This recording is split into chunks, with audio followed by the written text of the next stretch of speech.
آخری راتیں ہیں نا، آخری عشرہ، یہ اور زیادہ اللہ تعالیٰ کی طرف سے قبولیت کا عشرہ ہے. اتقم من النار، حدیث پاک میں نبی صلی اللہ علیہ وسلم نے فرمایا کہ اللہ تعالیٰ بندوں کو جہنم سے بری فرما دیتے ہیں. ہم پورے سال میں ایک رمضان کے آخری عشرے کے 10 راتیں ہی صحیح کوشش کر لیں. اب کوئی کہے گا جی کہ مجھ سے تو 10 راتیں نہیں جاگا جاتا. چلو بھائی 10 راتوں کی بجائے طاق راتیں 5 راتیں ہی صحیح.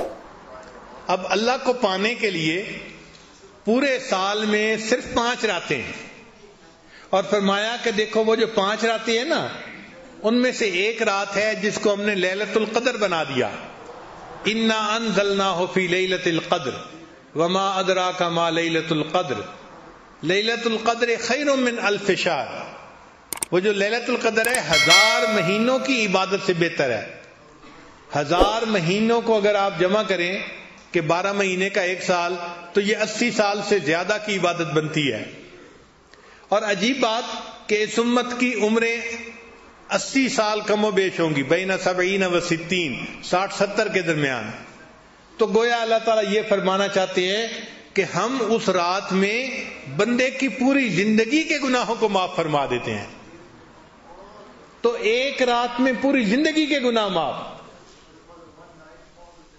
یہ بھی اللہ تعالیٰ کی کتنی مہربانی ہے. اچھا، بعض دوست سوچتے ہیں کہ جی ہمیں کیا پتا لیلۃ القدر کب ہے.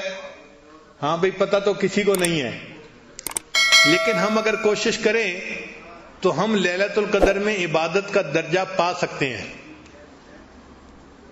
نبی علیہ السلام نے حدیث مبارکہ میں نشانیاں بھی بتائی ہیں.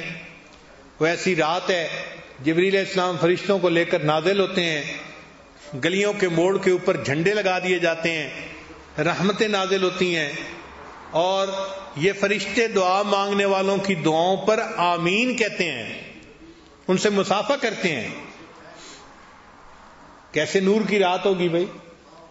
لیکن ہمیں یہ نہیں پتا کہ وہ رات ہے کون سی، مگر اللہ تعالیٰ نے بندوں کو محروم بھی نہیں رہنے دیا، اشارہ کر دیا.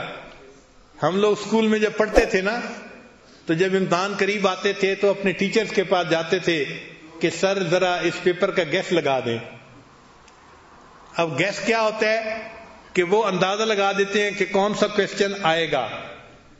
کیونکہ ان کا تجربہ ہوتا ہے تو واقعی ان کے گیس بڑے کامیاب ہوتے ہیں. خاص طور پہ ہمارے کچھ قریبی دوست ہیں، سارا سال دفتروں میں کام کرتے ہیں، اور جب وفاق کا امتحان ہوتا ہے تو 1-2 ہفتے پہلے ہمارے جامعہ میں آ جاتے ہیں، اور وہاں کے اساتذہ سے وہ گیس لگواتے ہیں کہ کون کون سے سوال آئیں گے، اور ان کو کہتے ہیں کہ ہمیں ان کی تیاری کر دو، اور اللہ کی شان کے وہ تیاری کر کے امتحان دیتے ہیں، جدن پاس ہو جاتے ہیں. تو یہ گیس کئی دفعہ بڑے کام آتے ہیں. تو اللہ تعالیٰ نے بندوں کو کھلا تو نہیں بتایا کہ کون سی رات لیلۃ القدر ہے، اس لیے کہ جستجو رہنی چاہیے، آگے بڑھنے کی خواہش رہنی چاہیے.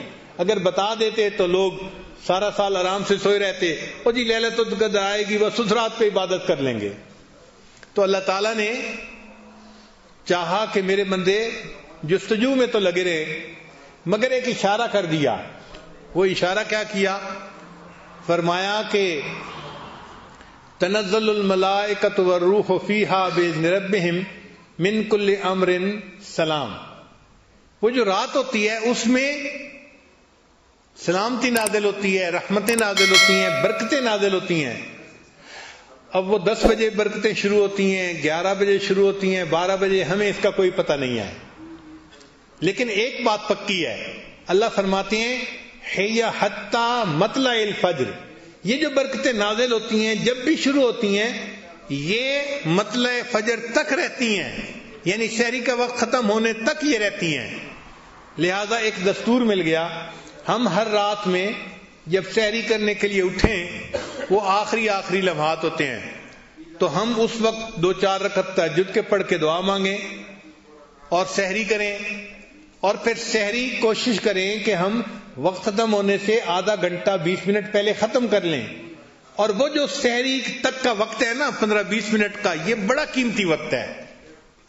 اگر ہم نے رمضان کی ہر رات میں ان 15-20 منٹ میں دعا مانگی تو کوئی نہ کوئی رات تو ہوگی نا کہ جو لیلۃ القدر کی ہوگی، اور وہ لیلۃ القدر کی جو ہے برکتیں سحری کے وقت تک رہیں گی، تو ہمیں گویا لیلۃ القدر میں دعا مانگنے کا اور عبادت مانگنے کا ثواب مل جائے گا۔ تو اس طرح سے ہم لیلۃ القدر میں ثواب حاصل کر سکتے ہیں آسانی کے ساتھ۔ تو سحری اور افطاری کے یہ دو اوقات بڑے قیمتی ہوتے ہیں، اس وقت میں اللہ سے دعائیں مانگیں اور اپنی ساری پریشانیوں کو آپ اللہ کے سامنے پیش کریں، سب مصیبتوں کو اللہ کے سامنے پیش کریں۔ اللہ تعالیٰ مغیر الاحوال ہیں، وہ ساری پریشانیوں کو ختم بھی کر دیں گے، سب مصیبتوں سے نجات بھی عطا فرما دیں گے۔